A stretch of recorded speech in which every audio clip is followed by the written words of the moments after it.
All right, it's time to meet this week's second chance pet. This adorable kitty has quite the punny name. This is Tabitha. I see what you did there. The 6-month-old Tabby is playful and full of energy, but she does come with a few special medical needs. So here to tell us all about it and introduce us to Tabitha, our friend Sam Ellingson from the Humane Society for Southwest Washington. Good morning, Sam. Morning. Thanks for having us. We're deep into a cuddle session here with Tabitha. I think this is going to be one of the times where we actually have a cat who stays on camera for most of the segment. So I'm ready for it. And who would have thought it was a young cat? Didn't expect that.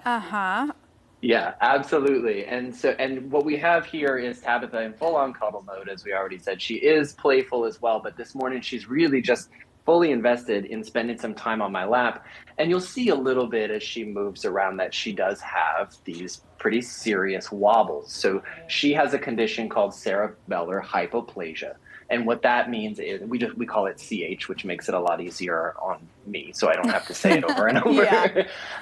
But what that means is she has a very wobbly gait. She has tremors. And so you're going to see as she moves around that when she moves, she typically keeps her legs out very wide to try to stabilize herself. She's wobbly in pretty much every way that she can be. And so that means as she plays, she's very wobbly. If she tries to climb around, she's very wobbly. And she's also very prone to falling.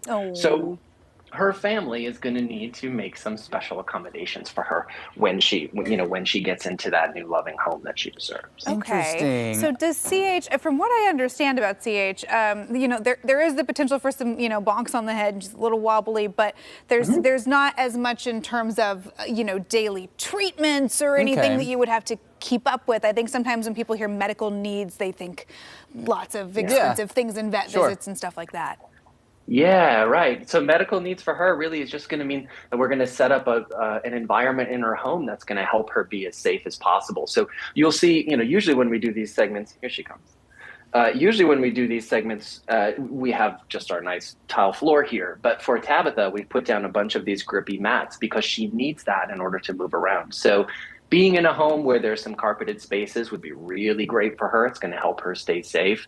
And also having things like water and food bowls that don't tip over, having a high-sided litter box that's going to help her lean against something when she needs to go use her litter box, and really just building in a bunch of these little safeguards that are going to make sure that as she moves around her space, we're going to limit the chances that she's going to injure herself. But you're right, there's no sort of like daily medications or anything like that she needs to worry about. She can live a pretty normal life that we might have for most cats. She just needs a little extra support. Well, and to that point, she's so lovable. She's on your lap. She sounds like she loves to play. Like she really can lead that normal life. Yeah, absolutely. I will say, I think one of the biggest challenges that I've had this morning is just keeping her away from me long enough to actually sit down because the second I start to get into this corner, she was like, "Oh yeah, let's go. Let me get on your lap." And I couldn't even cross my legs because she was just in my face the entire time. So she's an incredibly social, very, very loving little cat.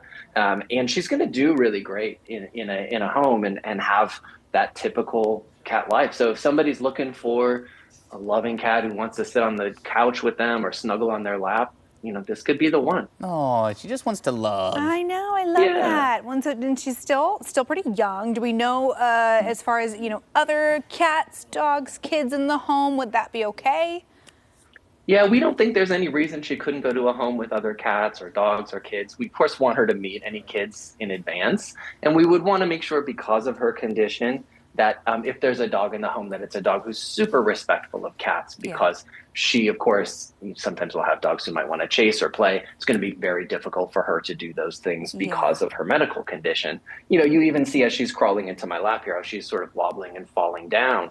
And one of the things we want to keep in mind, too, is for Tabitha, she can't really do a great job scratching her chin or anything like that. So she's super loving when she gets, if I could get a close-up of this, there's no way I can, but she's super loving when she gets those little chin scratches. I mean, she's an absolute heaven when she can get those. Oh, little kitty chin scratches. Yes, they always love them. Well, that's great. And hopefully Tabitha can find her forever home soon. Again, she seems like such a love. I just want to give her a big hug. Oh, Sam, always appreciate it. Thanks for taking the time. Thank you for having us. We appreciate it. Yeah, great to see you. And again, if you're interested in meeting Tabitha or to check out any of the other pets that are up for adoption, we do have a link to HSSW right now on coin.com.